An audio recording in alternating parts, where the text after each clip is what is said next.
Hello, welcome to Model Kit Stuff First Impressions Day, and we're looking at this. It's a new tool for 2024 from Miniart.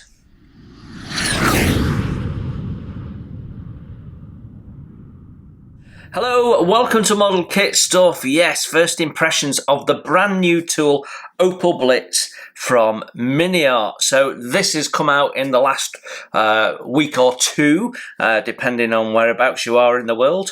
It's the German 3-ton cargo truck. I don't know what the 3.6 to 3.6S means.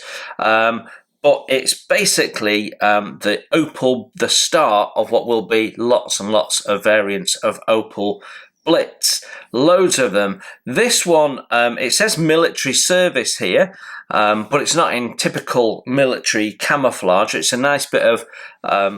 strangely, they've put one German word on here, which is Pritsche, which is basically flatbed in German. So... why they've chosen to use one German word and then go normal type military service in English, I don't know. Seems a bit odd. Either do it in German or do it in English. Seems odd to mix it. Anyway, tells us that the kit number is 35442, that it's 1 to 35 scale, and it's part of their World War II military miniatures series. And it also tells us that it's a plastic model kit. Contains a model of a truck. P parts are included, 6 decal options, and it's not a toy.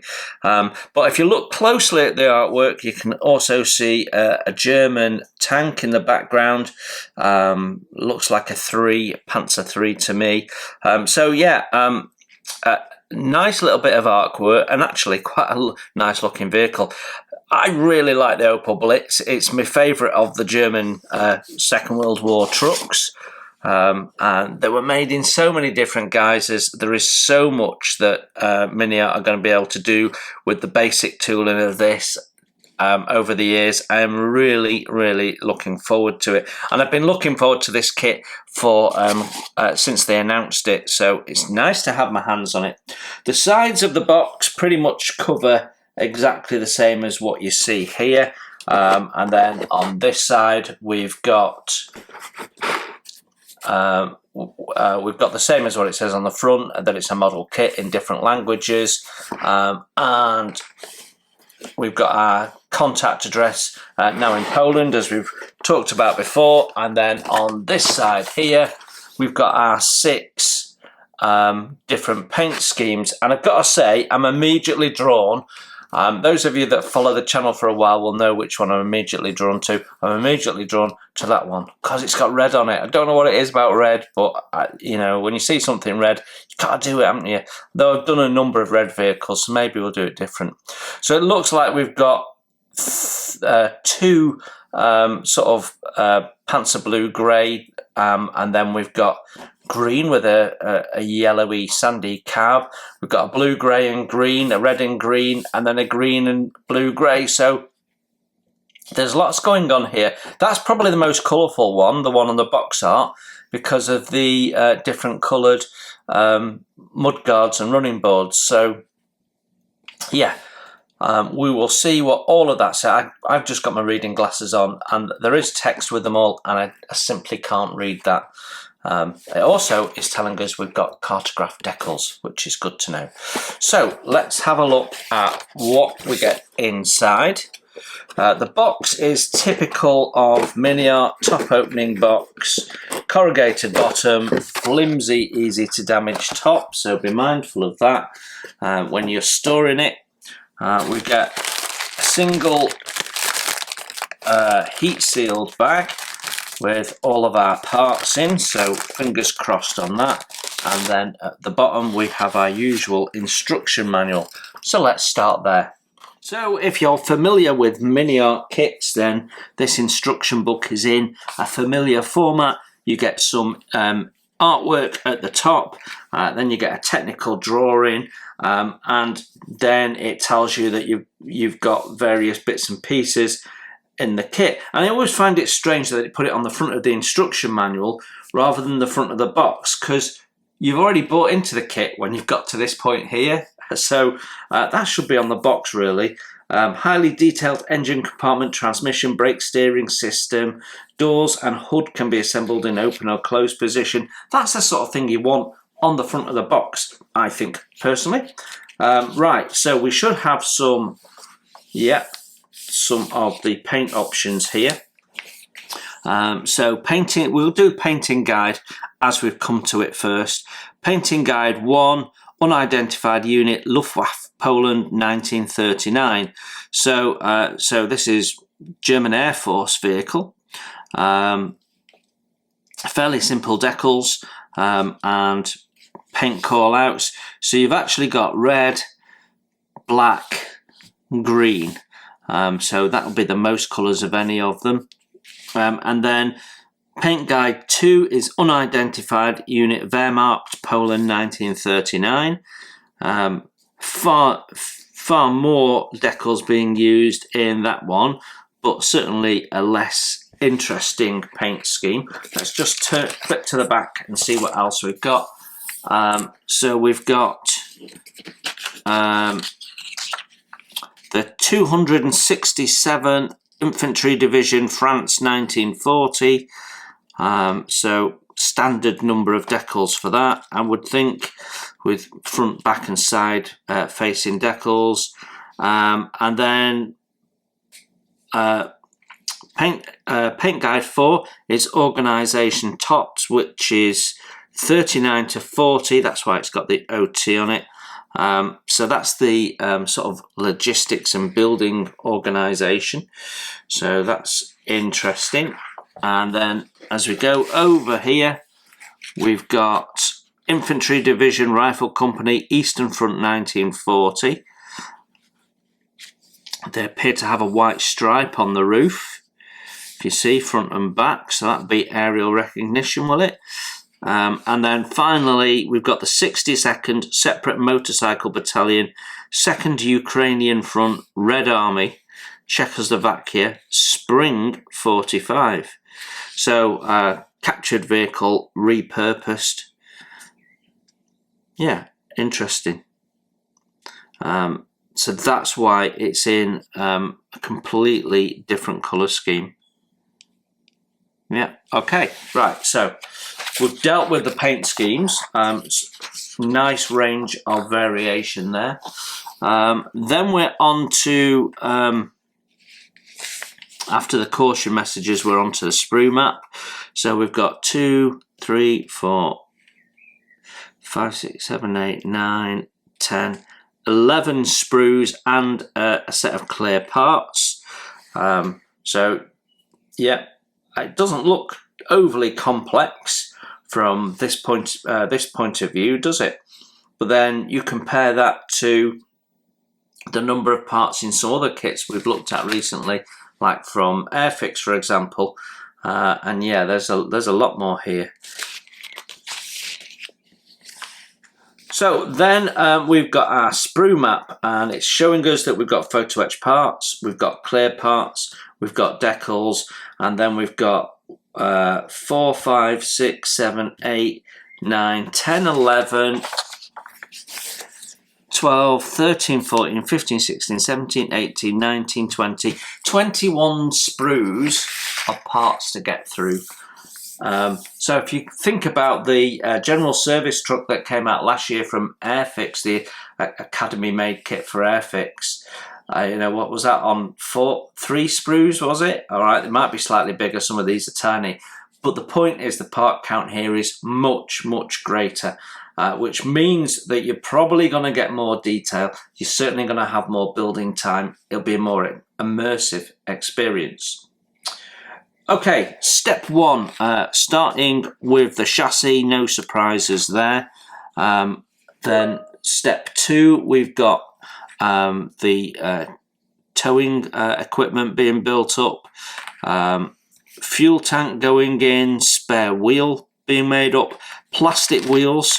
These are really nice. If you've not built them up before, they're really nice. They do the tread pattern really, really well. I really like those. So assembling all that. Then we've got some fuel tanks to make as sort of a sub-assembly. we've got the brackets going on for the running boards. Looks like the base, so we're upside down here, so this will be the cab floor base, I think, and springs going on. So we've got separate springs for the rear of the vehicle, but moulded on for the front of the vehicle. Be interesting to see how much cleanup we've got on those. Then step 7 is engine block. Step 8, we're fitting out the engine. Step 9 is the clutch, is it? And then 10, fan belt, fans, dizzy, the step 9 item being added on. Then we've got some storage boxes being built up. Then we're building up a storage rack for the fuel can that we made previously, so we don't really need to make the fuel can until now. And that is then we're assembling some of those parts. Then exhaust going on, there's the rack going on, so it's a little bit higgledy-piggledy, but they're not far away, are they? Rear axle being assembled, front tow hooks being put on. And we've got paint instructions all the way through all of this, every step, so you can paint it as you build it, which is sometimes I like to do that and just keep getting the paints out. It takes longer to build it that way, but it can be a little bit more fun. Depends on what mood I'm in, to be honest.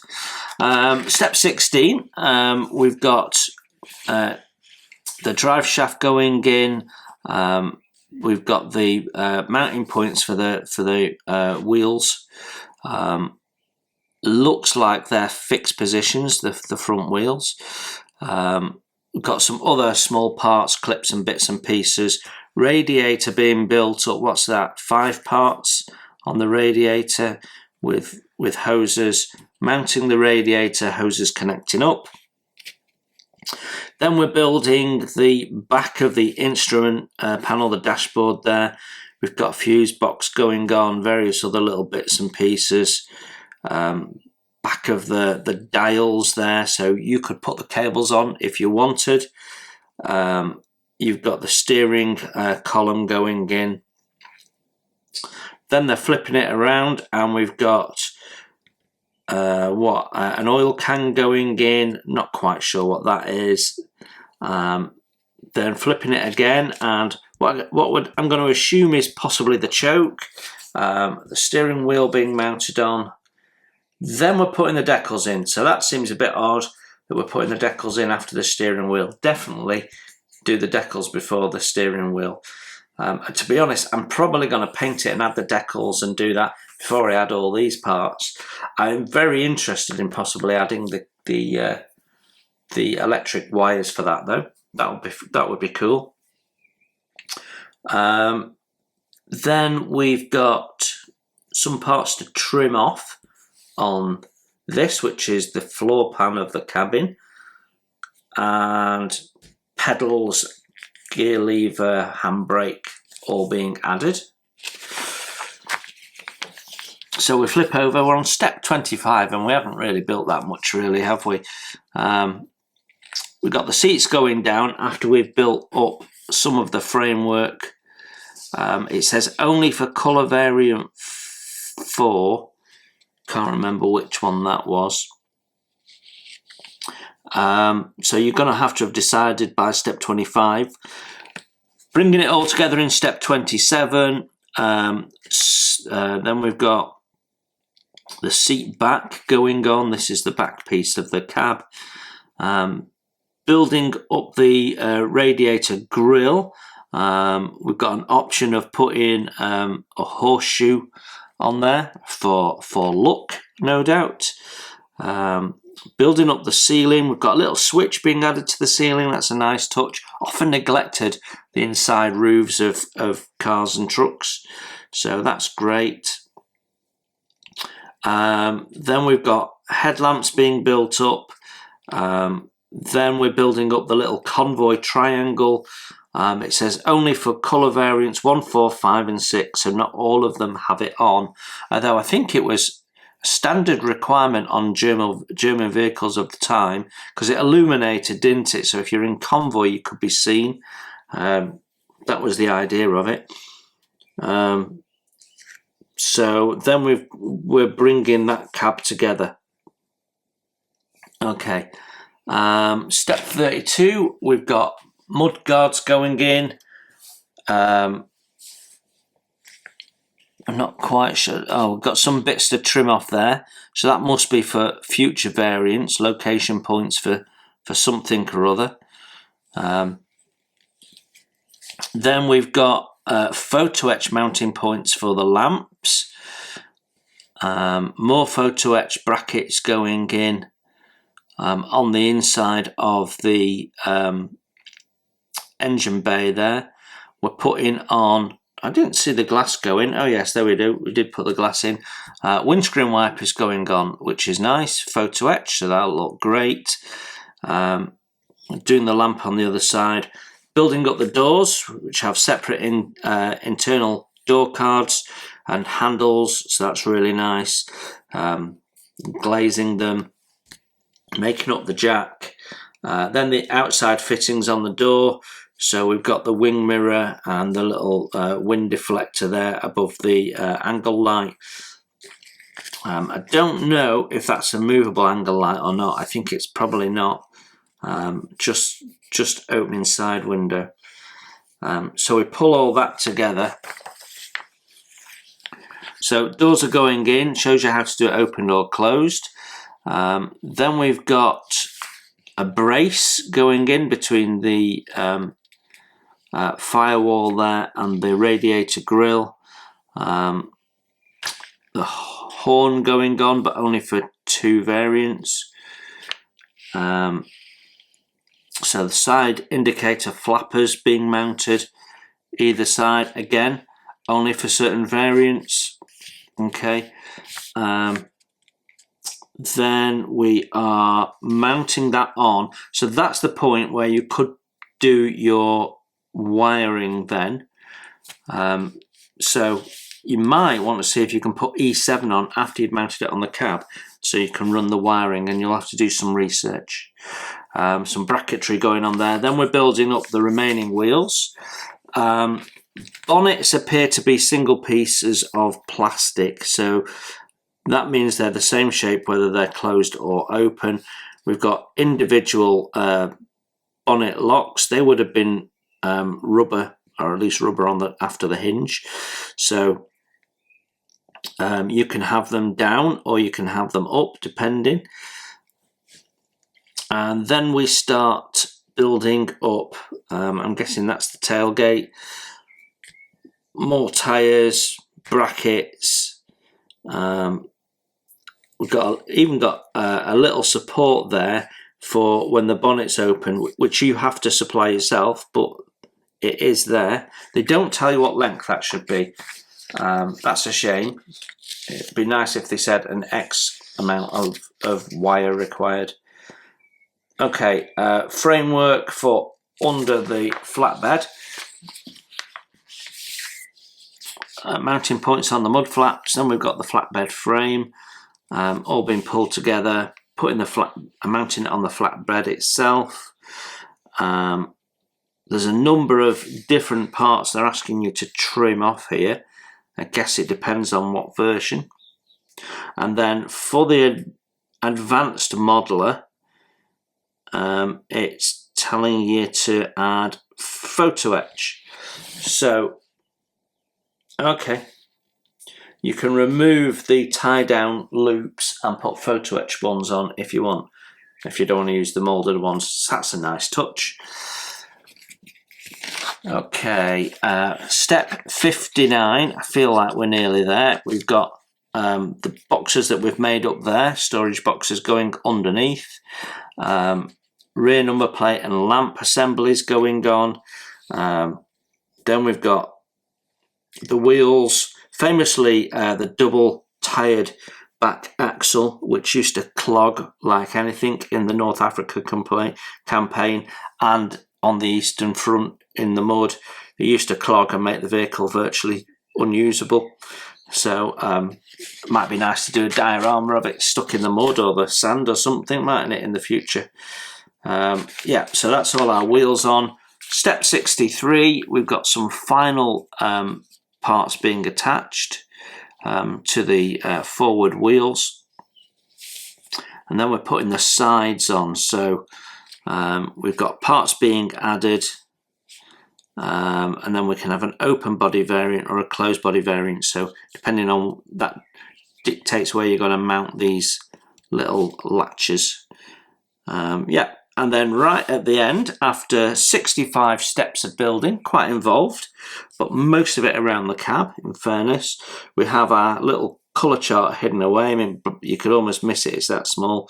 So we're calling out Vallejo, Mr. Colour, AK Real Colour, Mission Models, Ammo MIG, Tamiya, and there is no missing elements across any of those brands for the colour, and they do tell you what that colour should be should you want to use a different brand. That is our instructions, so let's have a look at our decals next. So our decals, I'm just trying to see. Oh yeah, we saw on the box, it does say printed by Cartograph, which is a recent change for Miniart. Really nice to see them go to Cartograph. We know these are going to be really nice. The register is good. Colour saturation on the red is good. They're not opaque.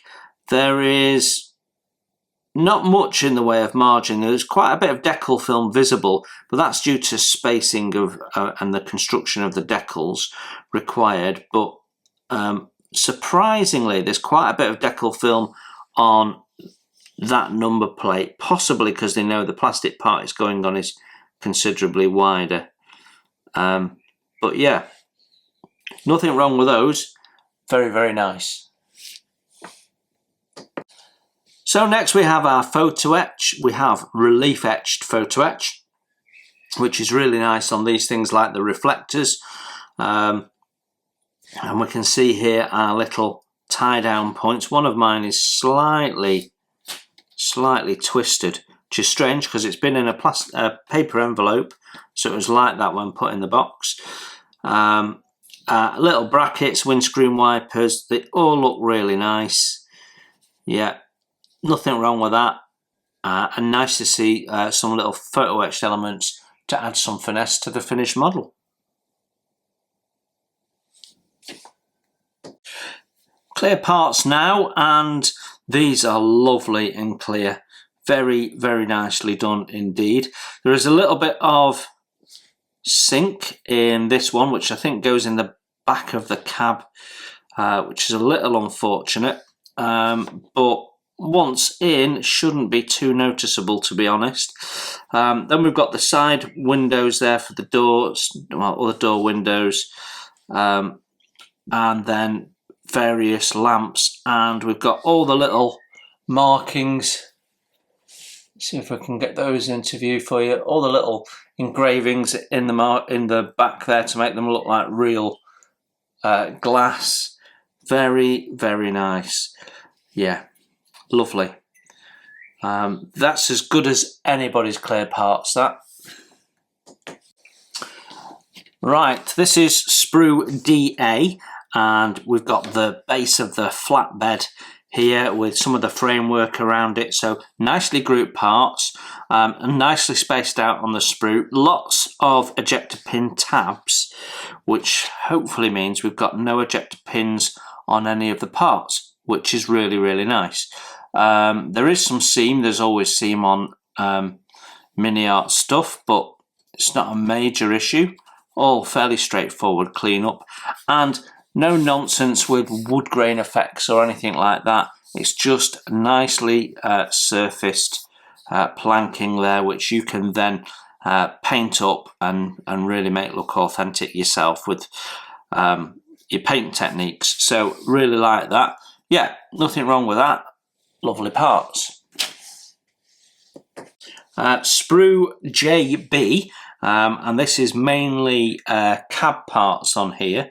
So we've got doors, radiator, part of the cab framework including the wheel arches, front bumper, this strange pan thing which must be going underneath, but I wasn't quite sure what it was because we do have a floor pan that goes in. I'm sure it'll make sense to me when we build it.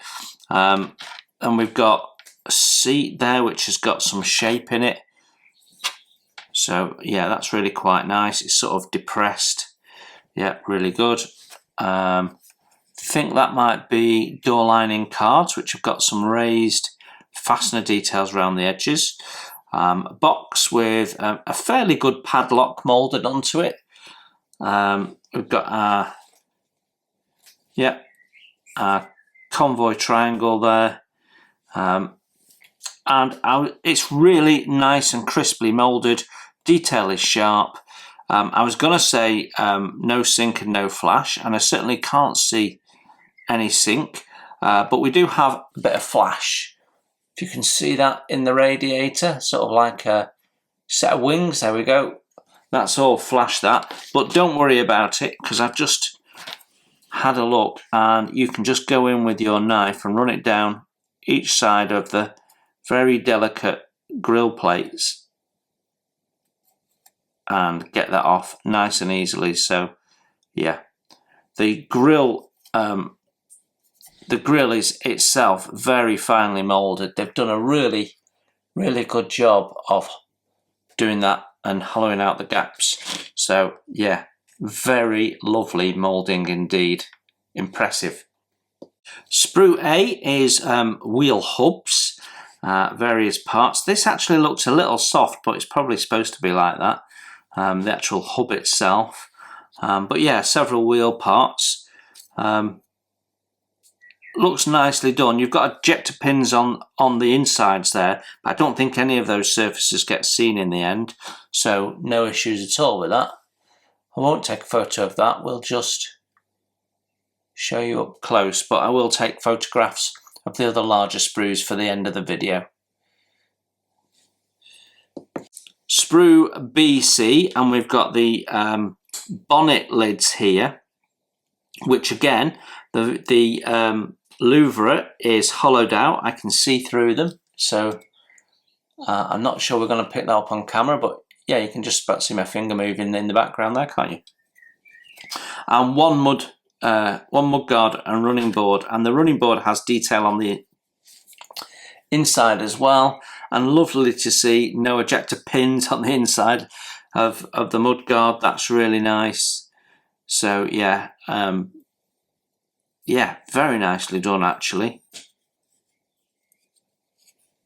A little bit of seam to take off, a little bit of, let's go with heavy seam rather than flash. Yeah, if you are going to have the bonnets open though, you have got, well, you've got two issues. First one is you've got some seam to clean out. Second one is you've got ejector pins to sort out, but they're also quite thick and chunky. You can see how they've tapered the ends there to make them look a little bit more realistic when viewed, but the reality is they are quite chunky, probably unavoidably so. So you might want to find photo-etch replacements. There must be stuff already on the market for the Opel Blitz which would be interchangeable for this kit, but if you're having them closed they look spectacular, and I don't think they look too bad if you're having them open, to be honest. So yeah.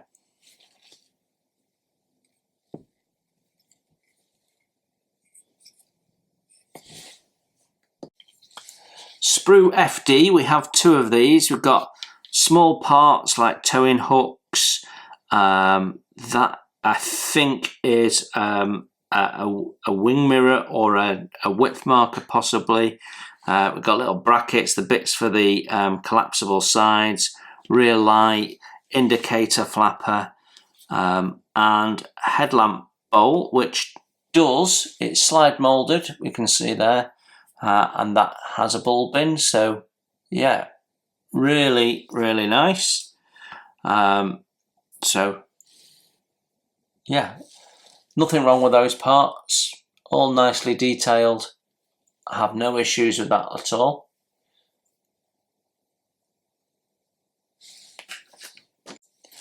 Sprue BD, and we've got the 2 rear mud guards and their mounting brackets which go on there.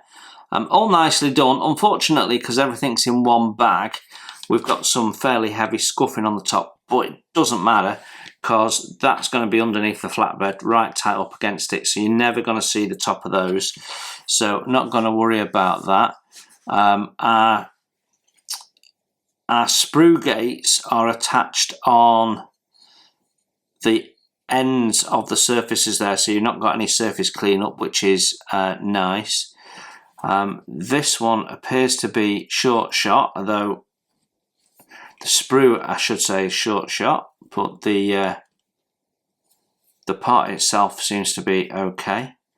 A little bit of seam to clean up on them, otherwise all good, and again no ejector pins on the inside surfaces, so nice and easy.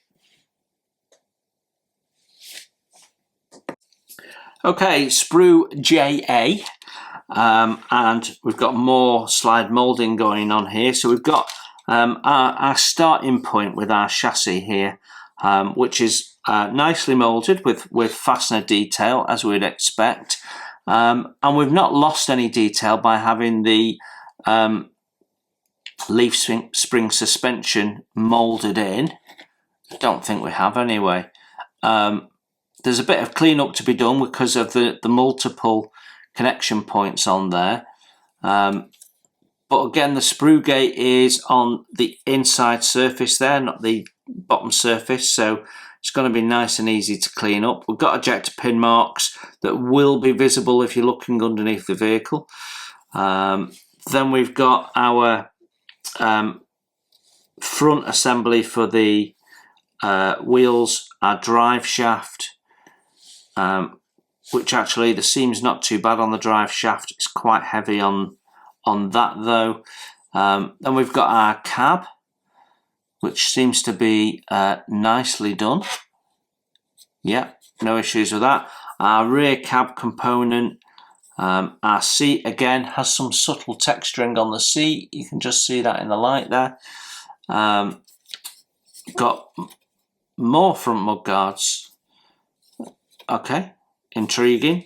So not quite sure why we've got one separate one, but anyway, it must be a slightly different configuration, but not obviously noticeable.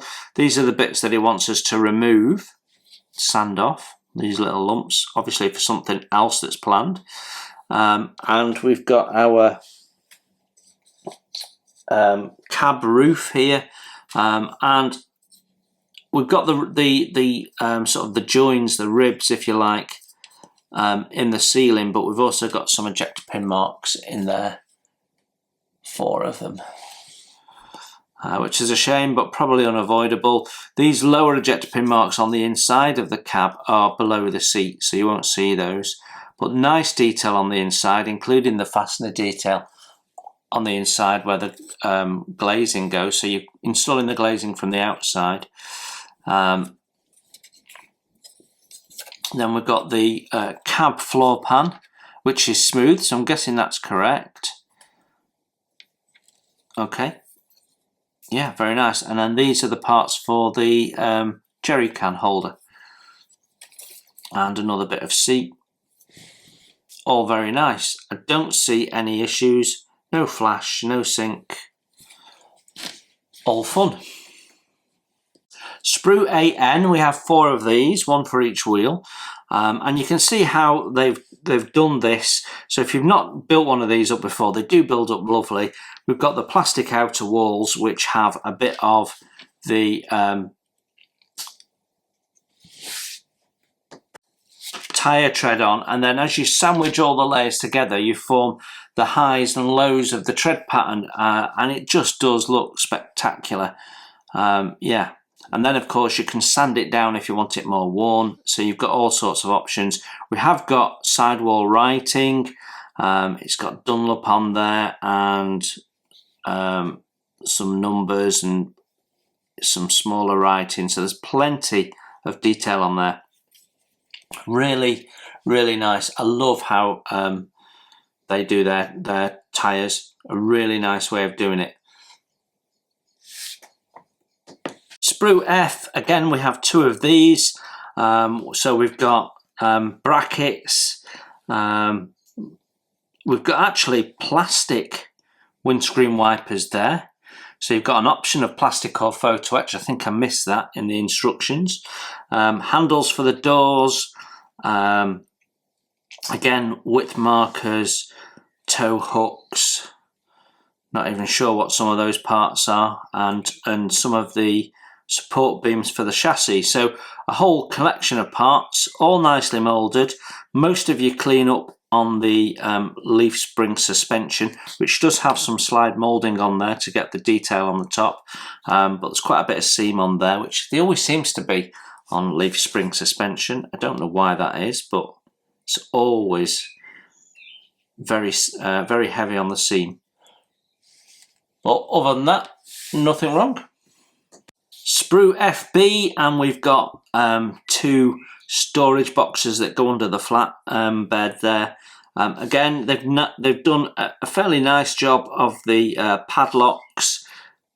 Nice simple construction. You've got a main box, and then you've got an opening lid, which is not model. It's not made in the way that you can model it open, but it wouldn't take much to remove that little lip there and have it drop down and put something in there. What quite was stored in there, I have no idea. So tools or something, not sure.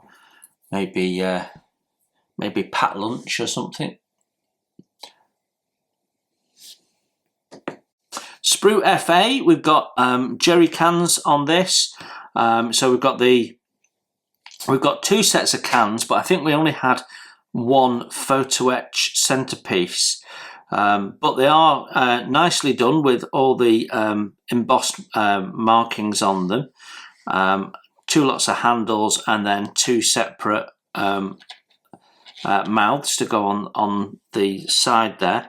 So all nicely done, fairly standard fare for jerry cans, bit of seam to clean up on the bottom. But yeah, I think there's only photo-etch for 1. You could build the other one without. It's just the middle seam that from the manufacturing process that they're putting in, which is a nice touch, but it's not essential. Now, interestingly, on this sprue AE, we've got 2 further radiator grills, and these don't have flash. So it may be that we can use one of these instead. So one of them doesn't have the logo on, but I don't immediately see the difference between that and the one we've already seen. But yeah, then we've got the radiator parts, more I think chassis parts, and the fuel tank there. So all nicely done. Nice crisp moulding, nice texturing on the radiator. Yeah, no issues with that either.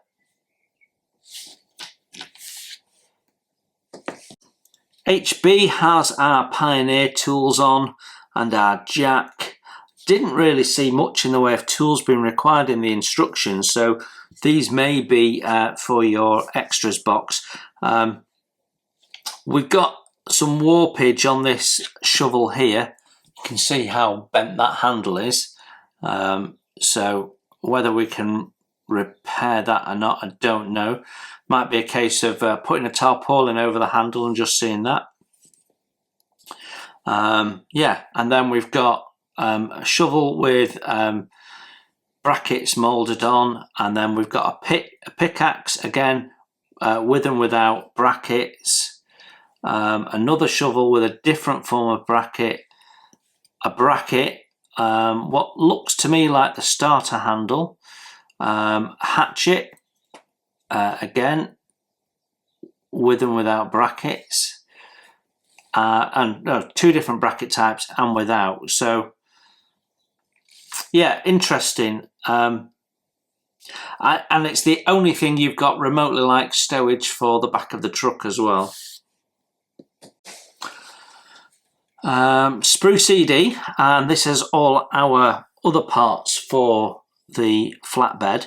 So we've got the two side pieces, the fixed end that goes behind the cab, the opening end. I think it's that way around. It might be the other way around. That might be the fixed end, given that it's got framework on. I suspect it is, and that's the opening bit. And then and we might have two different variants of that, a higher one and a low one. And I don't remember from the instructions which one we're using. I've got to say the tie down points that they have you remove for photo etch actually are really nicely done in the plastic anyway. Have no issues with them as they are. We put them under a wash, you wouldn't know that they were solid, because they've managed to put little indentions in, and you'll see when I take the photographs. But yeah, nothing wrong with that. Lovely, no ejector pin marks, nice and easy to clean up, lovely moulding, all good. Final sprue now, and it's probably got the most parts on of any, because we've got lots of little parts. So we've got chassis parts, engine parts, exhaust, engine brace, steering wheel, more parts for the engine block, backs of the wheels, fan belt, hoses, horn, clutch box, all sorts of bits of tubing, manifold. I'm not quite sure what that triangular thing is. Tail lights. We've got the gear shift there. This wing mirror for the door. All sorts of little bits of brackets and bits and pieces that we've seen. Yeah, loads and loads of tiny little parts. What I would say is the seam isn't too bad, and there doesn't appear to be any flash. So I don't see any particular issues. So all in all, very nice. Let's have a look at some pictures of the close-ups and then we'll sum up.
Well, there you have it, the brand new tool for 2024, Miniart Opel Blitz, the flatbed normal type military service truck in 1 to 35 scale.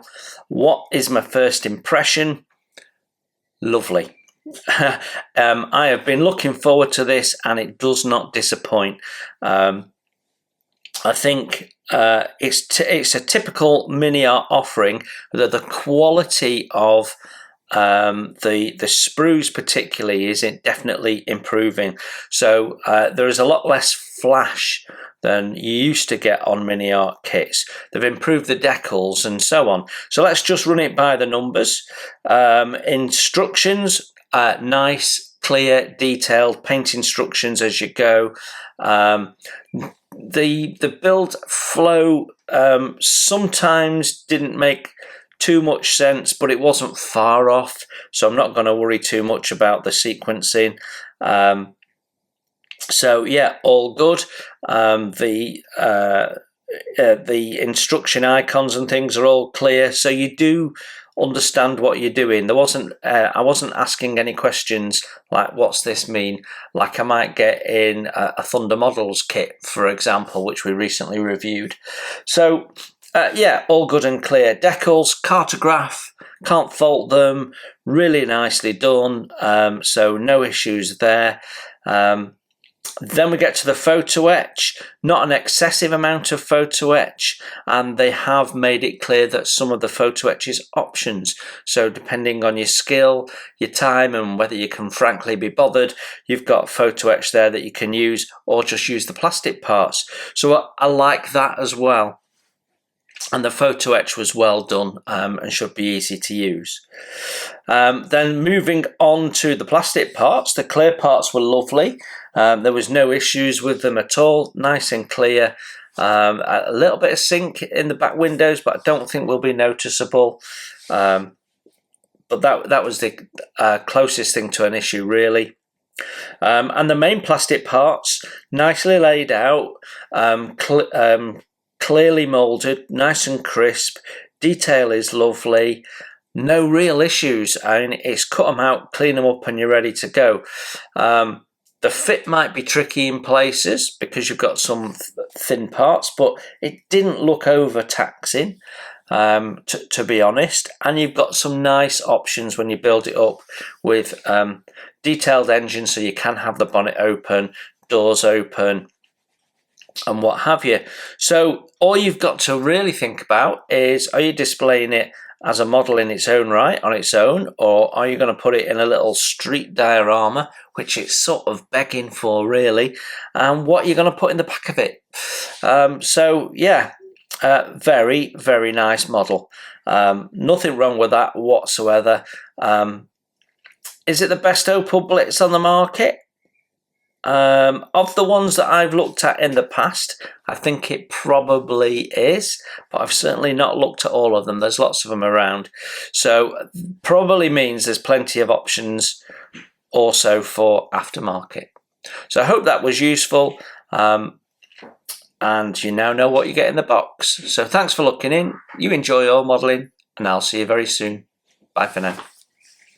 Thanks for watching. Please hit the like button and subscribe if you haven't done so. It's free, and that way you won't miss my first impressions, my tool reviews, my product reviews, and any of my builds, including wooden model kits as well as plastic. It's all free, and if you'd like to support the channel, you can hit my PayPal link in the text below. Every pound goes straight into the channel to keep the cameras rolling and to do more fun stuff for you to watch.